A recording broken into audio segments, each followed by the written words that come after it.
Okay. So we're gonna do the audience section now, but I'm not good with the camera, so I'm just gonna show all these audience people and then turn it sort of to angle toward me. But this is my wonderful audience. The first audience, mind you, that actually ever wanted to be in my the first one. the lecture. Okay, so see, this is a very good peanut gallery for me. I'm very honored to have all of them. And I'm going to sit over in this chair, and we're going to talk loud, and hopefully this will go really well. Okay, so guys, so this is the material. I can do, so the Jungian functions, they're well described in this book, of course, So anyway, this is like what you saw. Now, this is the discussion part of the thing. So, now that we're all huddled like peas in a pod, do you have any questions or comments or anything like that? What's your initial reaction? I think it was pretty insightful, your approach, because it showed a little bit different angle to the Jungian, let's say, presentation. So I liked it because most people are like you exactly described, that they have certain features of their personality really developed and certain which are underdeveloped. So putting yourself as an example was really good, because it was really believable, and I could feel that it's about most of the people, really. Yeah. It's really interesting. You actually reminded me of a slide I might not have even got to. But there are if you look at celebrities, there are people who seem like they're sort of like ordinary intelligences, right? And then there are artists who are mystical. And I drew a diagram of this, which I'll show you. This is just I botched the drawing. So here's like mystical and here's ordinary. And look who I have here. I have Tom Hanks as a guy who has like all like average intelligences. Like he has no weaknesses, but he doesn't have even that many strengths. He's just like an overall well-rounded person. And over here I put Lady Gaga and myself. So yeah, well, like, yeah, and so like, yeah, so when you look at somebody like Lady Gaga, I'll just show this to the here. Okay, so hopefully you can see this or something. This is how I do my lectures. I'm very advanced.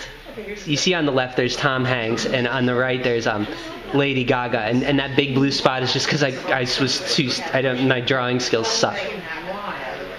Okay, see, Tom Hanks versus Lady Gaga. Okay. I don't know. So like Pat Sajak, or like just there's personalities that are so like normal. And if you envy them, it's because they're completely normal. It's because they're able to sort of like go with the flow. Pat Sajak?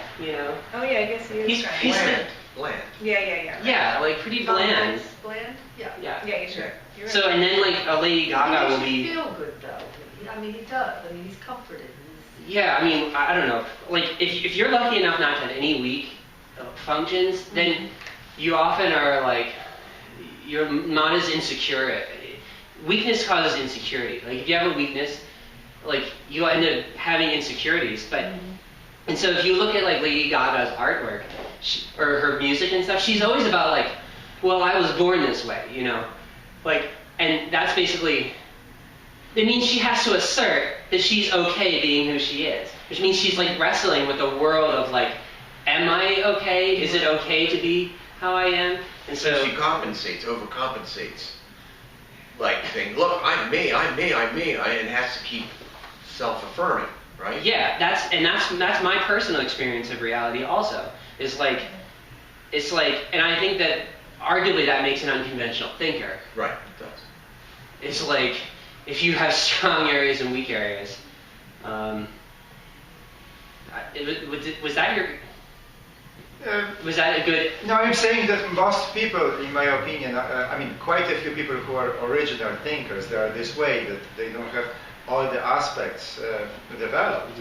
But I guess the more sides of your personality are developed or on high level by nature, by the way you were born or you master, then the more interesting person you are. Like I kind of agree with you with your diagram about Tom Hanks and Lady Gaga. You know, kind of by my intuition, it's about right. You know, like Tom Hanks is always delivering pretty good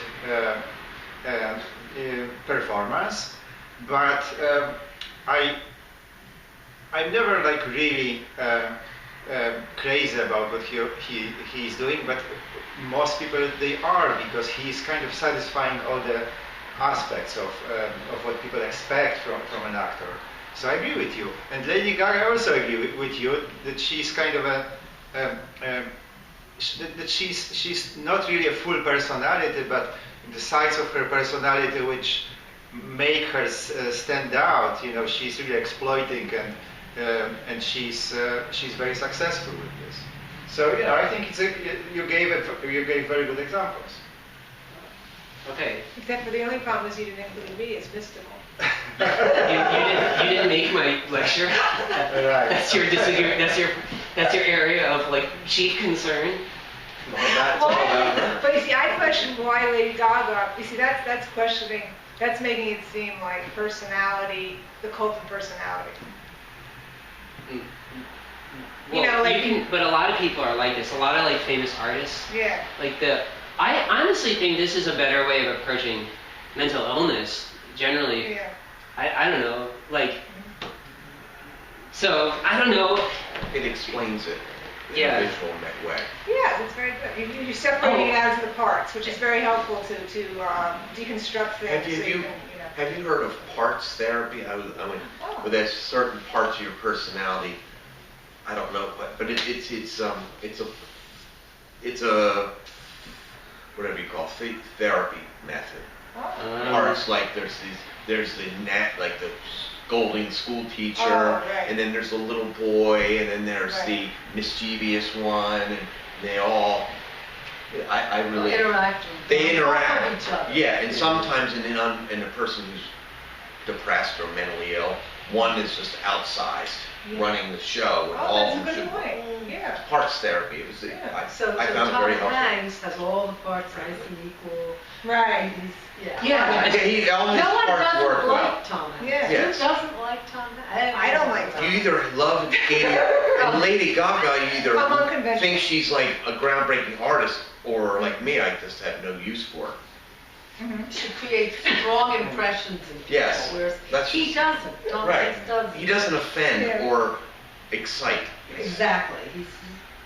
I know. He's super awesome at being super normal. Yes. You know.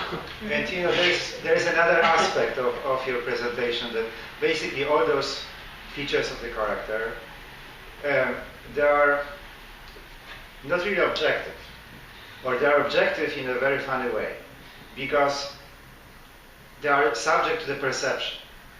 So for instance, you can have a very famous contemporary artist who basically people they look at him, and what they see quite often is what you did for Lady Gaga. They see that he's really good at this, really good at this, great at this, like let's say Andy Warhol, right? But then they say, you know, quite a few people, they may say that he's just a manipulator.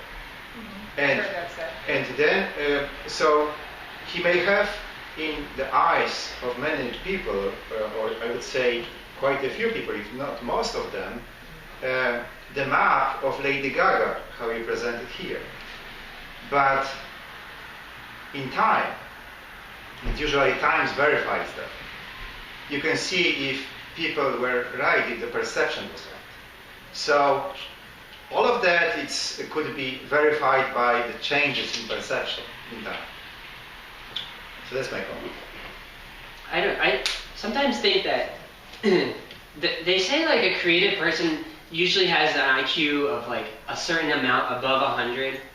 It's like they say like there's a certain minimum IQ that you're supposed to have in order to like be creative or something like that.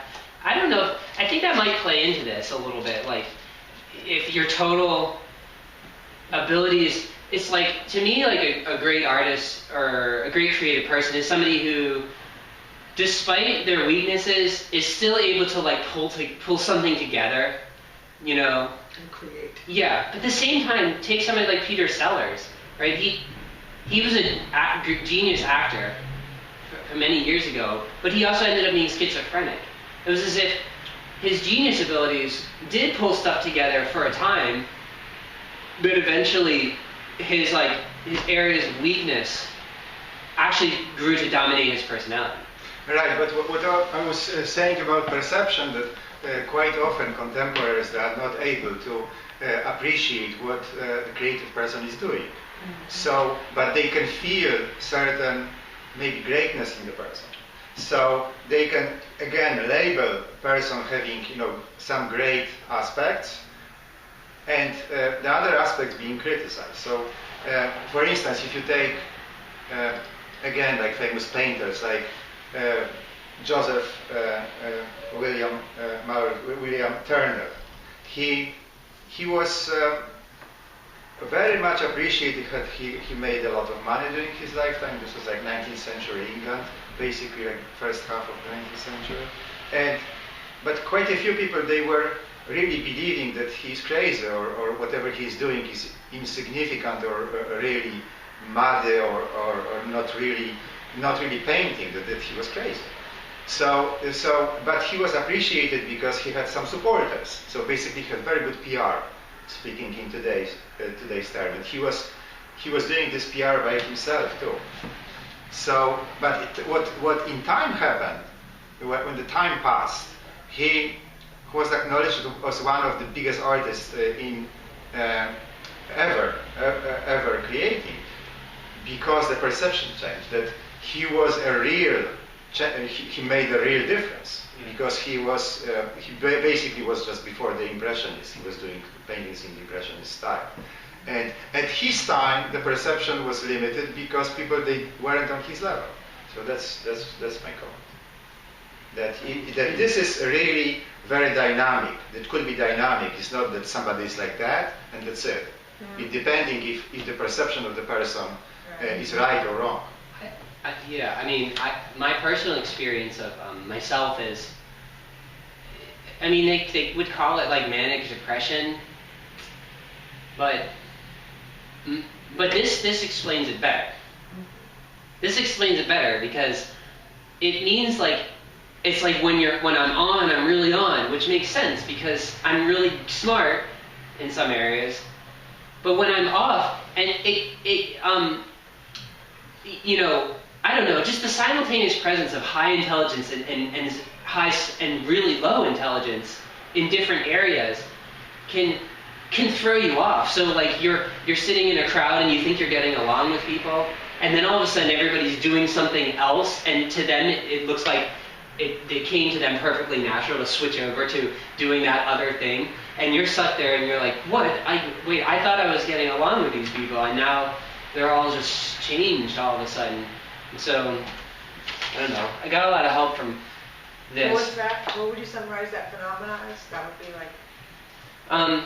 It's basically... And also psychic. Being psychic, a lot of people who are psychic really just have high intelligence in a certain area. And that allows them to see much further into the aspects of reality that are related to that area. Can I just say something? I just want to say, the thing is that a lot of these kinds of intelligence are developed. Like, for instance, the Native Americans were very close to the land, and they had to be intuitive in certain ways to understand, certain things about nature and the animals and things. They learned things. But I was told that a lot of Native Americans, the reason why are they always psychic like that, because their culture and their things developed in them. So I think The only problem I see with what you're discussing here is that it seems a little bit limited, and that I think that people's intelligence is somewhat more flexible than what you're describing here. I don't think there's really, I think there's much more positive potential for growth than what you may be describing. I don't know. I've seen it happen, like with people. I think it's dynamic. Yeah, I that's think what it is, exactly. this doesn't stay stationary. Yeah, I mean, the previous things we had talked I will about, say, no. dumb versus No, what smart. I'm saying is that this is not a nature lecture. I mean, this is not a nurture lecture. I know. I- You're I- an example. You're an example. Like, for me, nurture is real, and like getting taught and being helped and nurturing abilities is a real thing, and you can't live without it. Yeah. But this lecture, like for me, I want something else, because like, you know, I'm not saying my nurture was great, but my nurture was okay. Like, the way I was nurtured was okay, but it didn't really get at like, it didn't expose like, why do I feel so different? It didn't answer that question. But like to say, oh, my nature, like this is how I've always been this way. It's like these. I see these as lenses. Like this is how much information you will get using this lens. And so if you have like this will give you a distorted field of reality. Like you'll get a huge amount of information in one area and a small amount in another area, and then you wonder why you feel so different all the time. You know. So like development is real. This is more. This isn't about development. I mean, I obviously believe these are like inborn natures, I was natural referring back born. to the previous pages that you had shown. Oh. Like with the chart about... The dumb person and the smart person? Yeah, different things like that. Well, no, that makes people feel better. Like, but nobody wants to be dumb. No, because I've seen Doesn't mean there aren't dumb become- people, though. I've seen That's what I'm trying to so-called say. dumb Where's the people dumb? become Where's smart. your chart of the dumb people? I didn't really see Because he was that. told he was dumb when he was younger. Dumb? Yes, I was told I was kind of special. And the thing is... This is the dumb person. That's I do like small And circles. I don't think it's right to tell somebody. These are kind of small circles. That I could have drawn them even smaller if I wanted to make the Right. person even dumber. Dumb and dumber. Dumb and dumber. But like, yeah, but so you take the total area of these circles and you add them up, and that would be like your total IQ. Looks That would like be you're ready your to play total- pool. Yeah, he's ready to play pool. That's You know, an outside. Yeah. I don't know. It's true, but nobody wants to be dumb. Here's the that thing. shows high intelligence. Like, you have to be above average to feel good about yourself.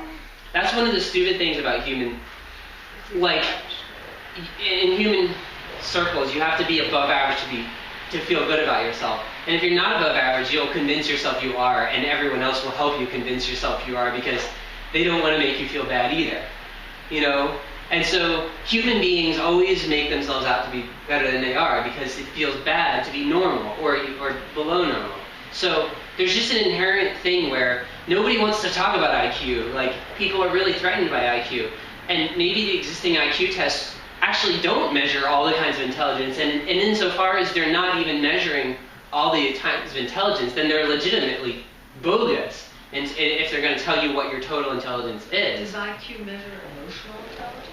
No, No, generally not. and not social intelligence either. Also, yeah, I was going to say the feeling function as opposed to the thinking function.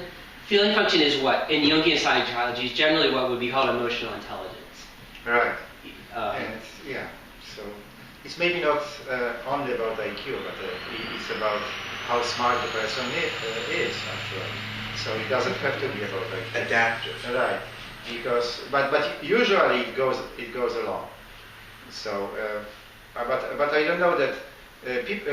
I don't agree quite with you that when you are saying that people they kind of tolerate dumb people, not necessarily they do. Yeah. well, what I mean is well, the IQ measurement always went up so that the average IQ was going up, and I suspect that's because the testers they wanted people to think they were getting smarter, so they just bumped the test in a way that made everybody's IQ go up, or something like that. I'm just saying there's just a general incentive to have people feel good about themselves. We'll make the You know. middle average larger. But to I have the encompass opposite more. experience, which seems that most people think they're not smart, and they have to be encouraged to be shown that they have more intelligence than they think they do. Like, for instance, I've seen people who are told when they're young, you know, something wrong with you or this or that, like you even had something like that. And then later on they discover, because they have people who notice certain interesting things about them, like, hey, wait a second, you're really intelligent. Nobody's ever noticed that part of your intelligence. Because a lot of things don't get noticed by these things. People don't get noticed, or you need that special person to notice your particular kind of intelligence sometimes. And so what I'm saying is that, yeah, this may be true. However, are the tests, are our ability to analyze this accurate or not? That's what I'm trying to say, is like we have to find an accurate way of ascertaining these things. Well, the thing is, just in terms of like normal intelligence tests, I mean, psychological type has a lot to do with it. Like, thinking problems are like, if you show somebody a chessboard, that's largely a test of their thinking function. You know, it doesn't have to do with emotional intelligence, it just has to do with where do you put the piece, and that kind of thing's easy. The point is that, like, psychological type affects people's idea of what intelligence is. So, like, if they're a sensation type, they'll think an intelligent person is somebody who can memorize all the facts. Right. They'll think if you can memorize facts, that makes you intelligent, because that's what sensation is. It's about factual knowledge. You know, whereas that sort of deprives the intuitive type of the feeling that they're smart, even though they obviously are in a lot of cases. They're just often smart in what is thought of as like a psychic way, or some kind of flashy genius kind of way. That it's not about facts, it's about, like, you know, subtle insights that circumvent the facts. But so, I don't know, like, you know, it's kind of like a concrete, what I like, I want to also mention that, for me to do this was natural, because when I was, I want to give a shout out to like Dungeons and Dragons, because like when I was growing up, like I would like open up a role-playing game and they have their statistics, you know, strength, wisdom, dexterity, intelligence, charisma, constitution. And so when you like have enough experience with role-playing games, they always have like, you're basically like what I'm doing here. And so I think like when I read this book, it's describing, it's a really good book, and it describes Jungian type in an advanced, but it's still a traditional way. But it didn't take too much of a leap, and that's probably because I have enough experience with like role-playing games to use like to turn these into just numbers.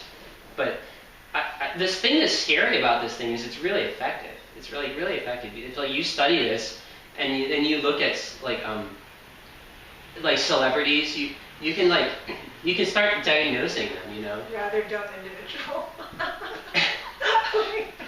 He has funny charts. Qualifiers. I like the qualifiers. Hey, who wants to hire Zach to have him do their charts? Sort of similar. Yeah, like any system is good, and this system and the way you arrive to your system, it's pretty inventive, and I guess you know, we appreciate your presentation. Okay. Thanks. Can you take a Can I take photograph a of your picture of chart? that? Yeah. I think it's really interesting. And it's colorful. I think it adapts well to photography. This is the rather dumb individual. And then Lady Gaga. Can I have Lady Gaga? Yeah. Zach, that's what you could do. You could do charts for people that Very simplify life. Instead of astrological charts, you could do this kind of. Yeah. You can do circle charts. Charts. This is a chart of you. Because people like things like that. Yeah. You know, that's why Myers-Briggs is so big. Because Yeah. Well, people want to understand themselves. because most people aren't going to read this book and say, here, read To this. Right. understand And themselves. live. Yeah. Sure. Yeah, Exactly. The blueprint. And This does have a lot of potential those are for. mandalas. Yeah, I even have an idea for you now, because looking at your chart, what you can do, because I'm very visual. Mandalas. I'm very visual. Yeah. So what you can do in order to make your system even more vibrant and have like an open end is basically to overlap the circles. What's that? Oh. Like, Overlap the circles. Overlap the circles. Yes, that's important. Because And then what happens when you Right. overlap a Issue. large and a small? Right, because what The I'm intersection, saying, you gotta I'm saying, two circles. Right. right, but because I'm saying that then you can also describe the types of the personality of people if you overlap them. And there are so many combinations of overlapping.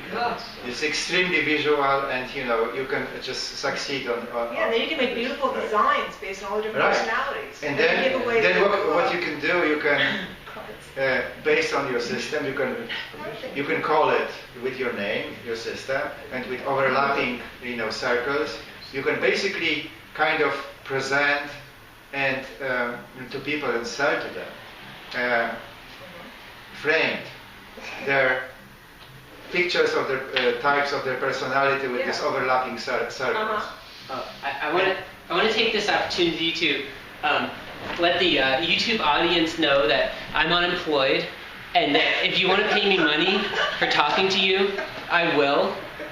So I have my email is reachzach@gmail.com, so reachzach@gmail.com. Okay, okay. I'm not. We're gonna end the episode here and then continue our fascinating discussion offline. So if you want to pay me money or just talk to me, I'll work for free. Well, no, I shouldn't say that. Anyway.